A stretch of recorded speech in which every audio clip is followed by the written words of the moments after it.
ในวันที่ 14 ตุลาคม 2025 นี้ท่านนางสุดาพรหวังหารประธานมูลนิธิสุดาพรเพื่อช่วยเหลือสังคมได้รับเอาเครื่องกีฬาจำนวน 40 ชุดมามอบมูลค่า 6 ล้านกีบให้กองวิทยุกระจายเสียงกองทัพ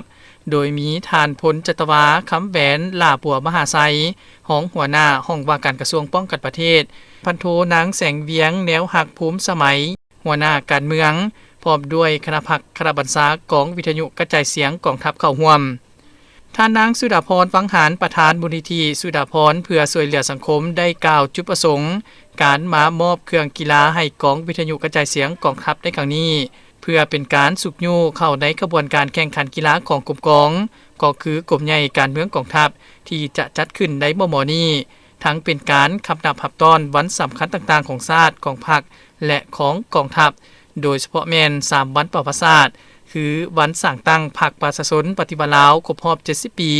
วันชาติที่2ธันวาคมครบรอบ50 ปีและวันคล้ายวันเกิดประธานไกรสอนพรหมวิหารครบรอบ105 ปี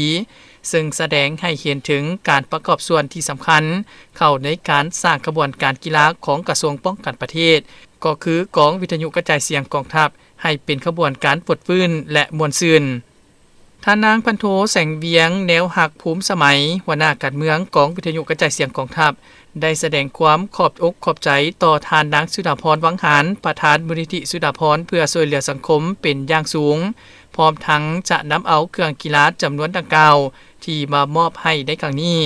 นำใส่เข้าในกระบวนการแข่งขันกีฬาของกรมกองโดยเฉพาะกระบวนการแข่งขันกีฬาบวนสนทั่วกลุ่มใหญ่การเมืองกองทัพที่จะเปิดในมม.นี้พร้อมกันนี้ทานพันโทนางแสงเวียงแนวหักภูมิสมัยอย่างได้มอบใบสมนาคุณ